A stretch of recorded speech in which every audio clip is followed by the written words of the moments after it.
would like to start by reiterating that we are very happy to welcome Minister Melville Chamushoglu and his delegation to Rwanda, and take this opportunity to wish you all a happy new year.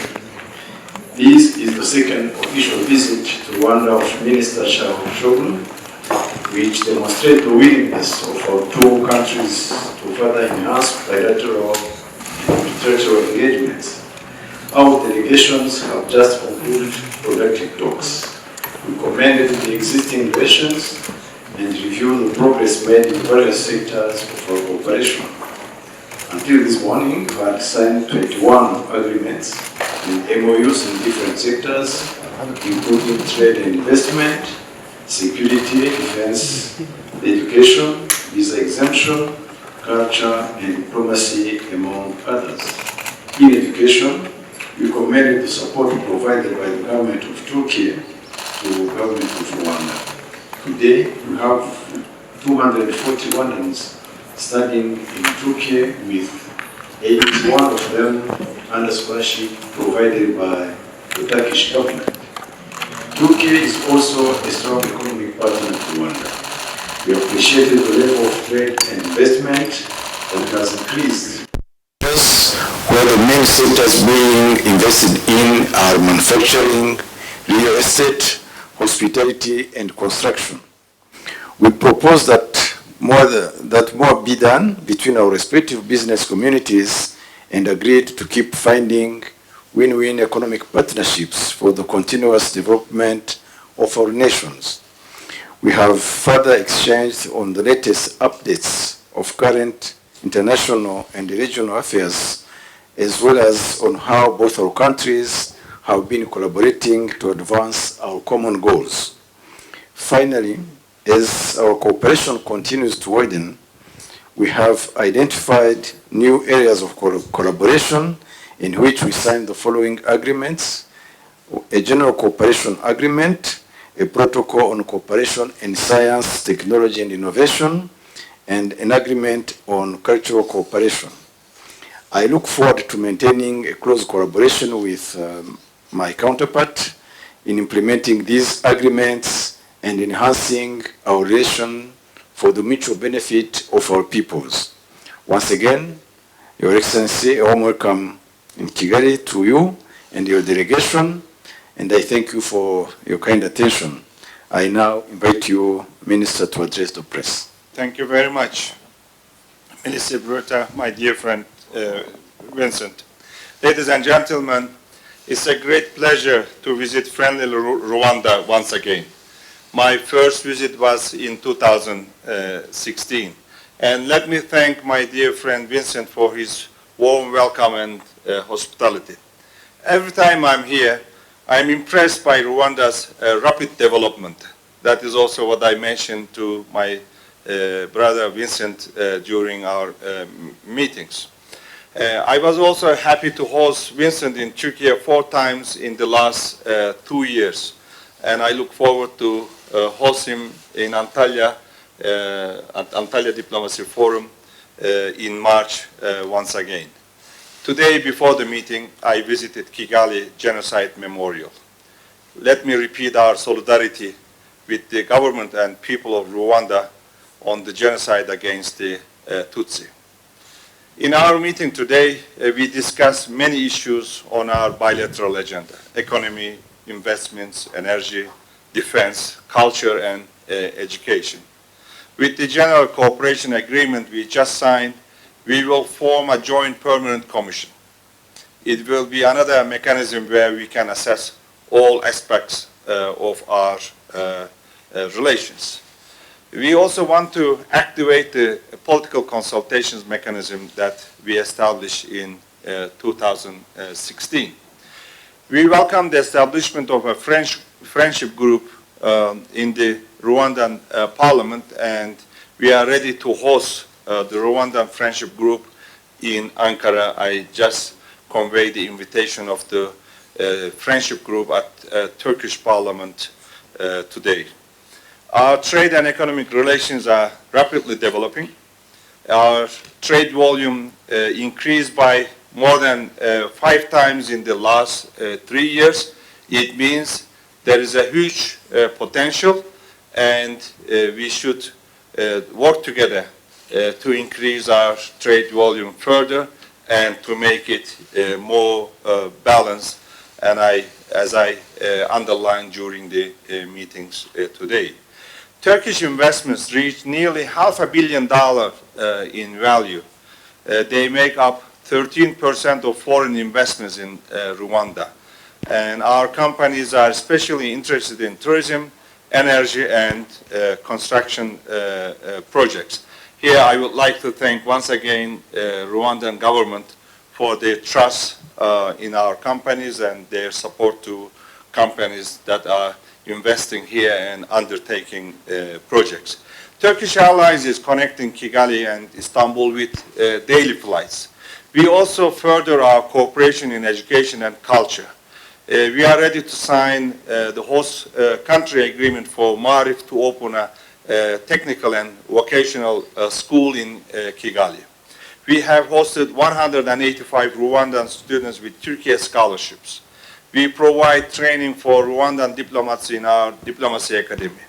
Yunus Emre Institute opened an office at Gikondo campus of the University of Rwanda. And we are happy that Turkish language classes are becoming very popular here. Yunus Emre wants to upgrade this office into a Turkish cultural center. Today, we also signed 2 other cooperation agreements on culture as well as science, technology, and innovation. We want to continue our cooperation in the fields of security and defense industry as well. And we underlined once again the importance of the fight against the FETÖ terrorist organization. And here I would like to thank once again Rwandan authorities, President Kagame and the government for the measures that they have taken against FETÖ presence here. And we also exchange views on the regional developments. Today I will be received by President Kagame as well, and I will convey President Erdogan's greetings and present his letter of invitation to Antalya Diplomacy Forum. And once again, I would like to thank my dear friend Vincent for his warm hospitality, and I look forward to hosting him in Turkey soon. Thank you very much. A few minutes ago, we signed additional agreements and MOUs. We signed a general cooperation agreement, and we signed a protocol on cooperation in science, technology, and innovation, as well as an agreement on cultural cooperation.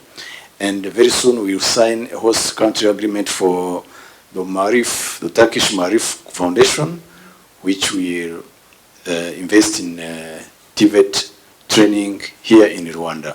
So the cooperation is vibrant. You have many agreements and MOUs in place, and we are looking to having even more.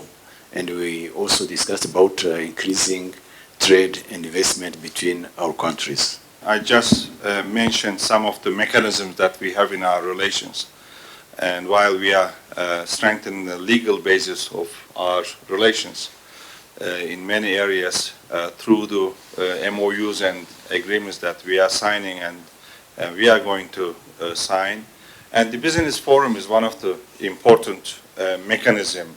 I believe the annual business councils organized by PSF and Turkish DEIK are major driving factors. And Turkish companies are very much interested in infrastructure projects here, and they have already bid to some projects, including airport projects. And Turkish companies realize the projects, have realized some projects already, including the hotels that we stayed last night and the convention center. I visited the construction 6 years ago when I was here as well. So these forums and such occasions are important to bring the business people, representatives of the business community from both sides, and to elaborate the opportunities that both countries are presenting together. And that also helps us to increase the bilateral trade volume. But the current level that we have reached is not satisfactory. Yes, 5 times in 3 years, but the potential huge, so we should set new targets like $1 billion trade volume for the future. And we should also continue encouraging companies to invest both in Rwanda and Turkey. Thank you very much. Between Turkey and Rwanda, and the benefits have been important as well. Starting with the trade volume, which has increased from $32 million in 29 to $178 million in 2022. And we also told you that the total value of investment undertaken by Turkish companies in Rwanda has reached close to $500 million. And we mentioned the main sectors which are concerned with these investments, including manufacturing, real estate, hospitality, and construction. In the education sector, we have 240 Rwandans studying in Turkey, and 81 of them are benefiting from scholarships provided by the Turkish government.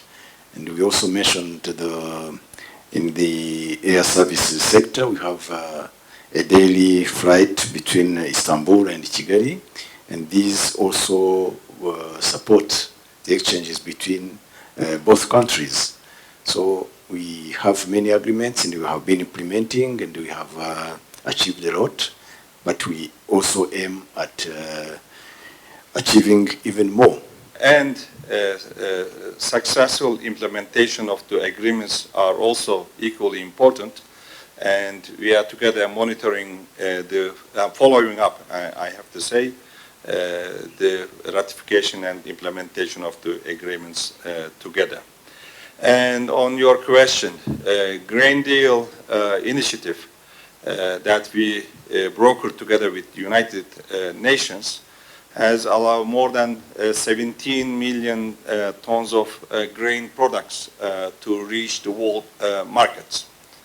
And 5 million tons of this export went directly to sub-Saharan African countries. Over 60% of the grain went to low and middle income countries. Actually, this is our priority of President Erdogan as well. And wheat prices dropped by 8%. And FAO food price index fell by 9%. This is the biggest decrease since 2008. And this is a direct benefit for many African countries, I have to say, including Rwanda. And the World Food Program, which runs projects here in Rwanda, also benefited from the reduced price. And we also work to expand the volume of grain products to Africa by processing them in Turkey. And this is the issue what my president discussed with both President Putin and President Zelensky, and they are also very cooperating with us, very much cooperating with us. So we also work to expedite export of fertilizers. This is also important for the agricultural growth and productivity of Africa. There is a huge potential, and then we are doing our best to facilitate the export of not only Ukrainian but also Russian fertilizers and grain as well, together with United Nations. Thank you very much.